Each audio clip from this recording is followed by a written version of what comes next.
Teriakan penuh kesakitan dari seorang pria yang baru saja kehilangan lengan kanannya memenuhi bangunan.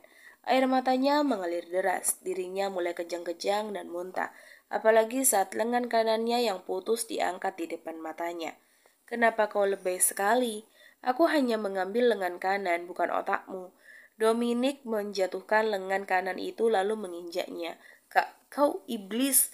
Mereka semua menyebutku begitu. Itu adalah pujian terbaik untukku. Tidak waras, psikopat.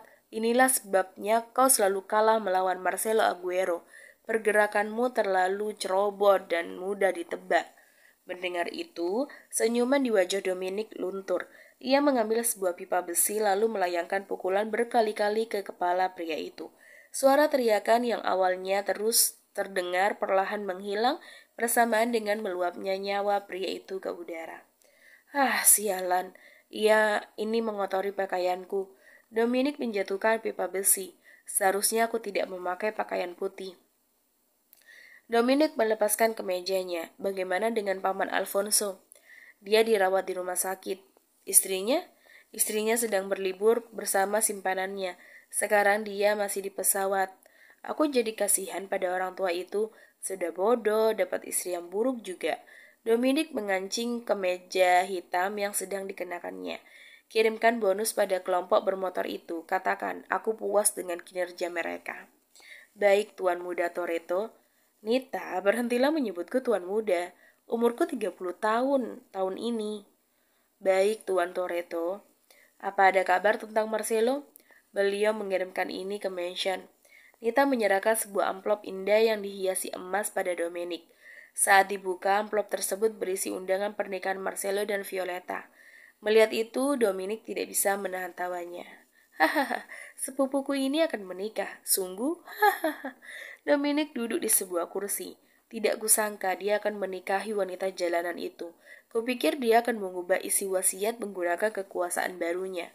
Dominic melempar undangan itu. Ia mengambil ponselnya dan melihat pesan masuk. Terdapat beberapa foto Marcelo dan Violeta yang sedang berkencan di jalan veteran. Dominic sempat tertegun sebentar saat melihat wajah Violeta. Aku jadi tidak sabar bertemu dengan calon iparku. Violeta terjatuh saat ia salah melangkah. Tangannya memegangi mata kakinya yang terasa berdenyut. Sudah kubilang, jangan bergerak seperti itu. Cecilia mendekat. Ia memegang kaki Violeta lalu menggerakkannya. Violeta berteriak kuat karena rasa sakit yang didapatkannya saat Cecilia menggerakkan kakinya. Beberapa saat kemudian, kakinya kembali normal. Ayo berdiri, kita lanjutkan latihan, ujar Cecilia. Tidak bisakah kita istirahat sebentar? Aku capek. Bukannya kau terlalu cengeng?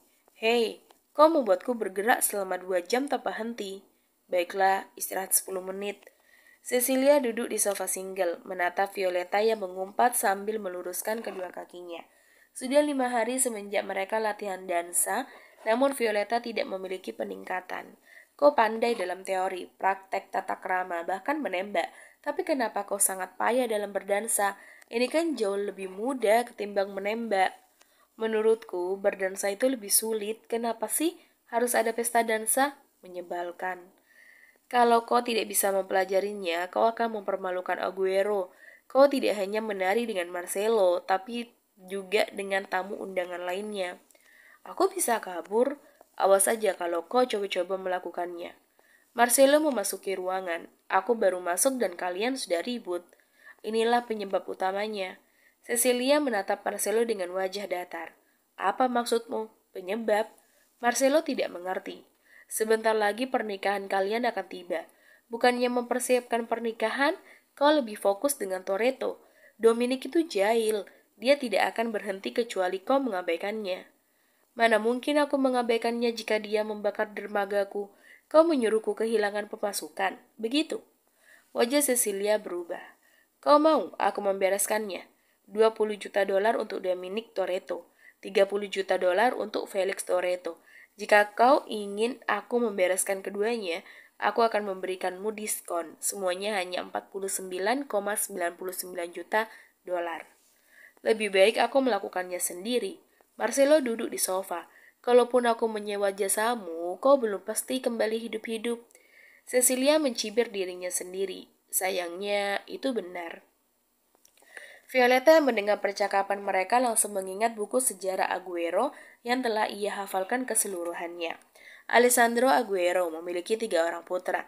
Putra pertama adalah Felix Aguero, putra kedua Neon Aguero, putra ketiga Alfonso Aguero.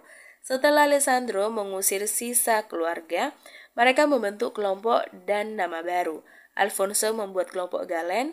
Ia sudah menikah 3 kali, bercerai 2 kali, mata keranjang, dan memiliki banyak simpanan.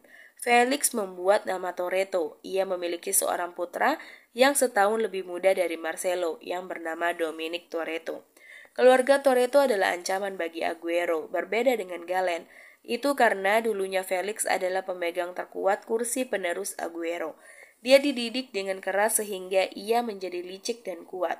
Belum lama setelah dirinya mendirikan Toretto, ia berhasil mengumpulkan kekuatan besar. Kini putranya yang bernama Dominic Toretto adalah rival terkuat Marcelo. Mereka berusaha untuk menghancurkan Aguero. Violeta, ayo lanjutkan latihanmu, ujar Cecilia.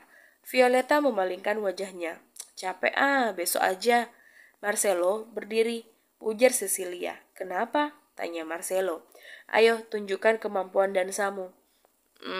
Marcelo memalingkan wajah. Jangan bilang kau melupakan gerakannya. Cecilia menunjukkan ekspresi datar. Bukan begitu. Kemari. Cecilia menarik Marcelo. Violeta, lihatlah baik-baik. Siapa tahu dengan memperhatikan kau langsung bisa melakukannya. Violeta menekuk kedua lututnya saat Cecilia dan Marcelo mulai menari. Diiringi musik yang mengalun dengan lembut. Mereka seakan menari di atas es karena gerakan mereka yang lincah. Violeta tidak menyangka kalau Marcelo bisa menari seperti itu. Violeta terpukau, itu sangat indah. Nah, sekarang cobalah, ujar Cecilia. Aku? Violeta langsung berdiri, dia bahkan lupa gerakannya, bagaimana dia bisa mencobanya. Kemari. Marcelo mengulurkan tangannya. Oh, tunggu sebentar. Violeta berjalan ke arah pintu dan membukanya. Iya, Susan, kau ingin bicara denganku? Padahal di luar sana tidak ada Susan. Baik, aku akan ikut denganmu. Violeta bergegas keluar dan menutup pintu. Marcelo dan Cecilia tahu kalau Violeta tuh kabur. Kau tidak akan menangkapnya? Tanya Cecilia. Biarkan dia istirahat. Kalau begitu aku ingin membicarakan sesuatu. Wajah Cecilia menjadi serius. Apa itu? Aku tahu alasanmu cepat akrab dan begitu baik dengan Violeta. Tutup mulutmu. Marcelo berjalan ke arah pintu. Sayangnya dia tidak mengingatmu sama sekali. Marcelo menoleh ke arah Cecilia yang tersenyum menggodanya. Ia memberi tatapan tajam, lalu keluar sambil membanting pintu. Dasar emosian. Marcelo mematikan komputernya. Jam menunjukkan pukul 11 malam. Pekerjaannya sudah selesai lebih cepat dari yang diperkirakan. Marcelo keluar dari ruang kerja seperti biasa. Sebelum kembali ke kamarnya, ia akan pergi ke kamar Violeta untuk memeriksa keadaan wanita itu. Pintu kamar Violeta tertutup rapat, sama seperti biasanya. Marcelo membuka pintu. Pergerakan tiba-tiba membuat Violeta yang sedang melakukan sesuatu terkejut dan buru-buru mematikan musik dari tablet. Kau belum tidur? Tanya Marcelo. Kau sendiri kenapa belum tidur? Violeta berharap Marcelo tidak melihat apa yang ia lakukan tadi. Padahal Violeta sengaja menunggu di atas jam 10 untuk latihan karena Marcelo tidak akan mengunjunginya setelah lewat dari jam 10. Tadi kau sedang apa? Marcelo menutup pintu dan mendekat. Hah? Hanya mendengarkan musik? Aku tidak bisa tidur, jadi aku berusaha mencari ketenangan. Marcelo sudah berada di depan Violeta. Ia menghimpit Violeta dengan dinding. Saat mata mereka bertatapan, Marcelo merebut ponsel Violeta dengan cepat. Violeta yang panik berusaha mengambil kembali ponselnya, namun Marcelo berhasil menahannya.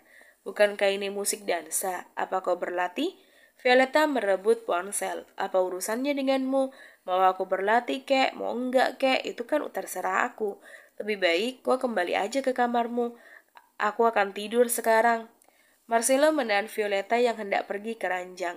Kebetulan aku belum ngantuk. Bagaimana jika kita selesaikan urusan yang tadi? Urusan apa? Menari bersama? Aku ngantuk. Matamu masih bersinar. Ini tuh efek pencahayaan. Jangan banyak alasan. Marcelo menarik pinggang Violeta. Kita harus berlatih agar tidak mempermalukan diri sendiri nantinya. Aku masih canggung. Aku akan memandumu. Marcelo mengambil ponsel Violeta, menyalakan musik lalu meletakkan ponsel itu di atas meja. Marcelo mengulurkan tangannya kepada Violeta. Bersediakah Anda menarikan sebuah lagu bersama saya? Kau terlihat seperti pangeran mesum. Violeta meletakkan tangannya di atas telapak tangan Marcelo. Setidaknya pangeran ini membuatmu berdebar. Marcelo mengecup punggung tangan Violeta. Setelah mengambil posisi, mereka mulai bergerak. Violeta yang awalnya khawatir akan menginjak kaki Marcelo menari dengan baik. Seakan-akan tubuh yang awalnya akan jatuh ditopang oleh sosok yang kuat.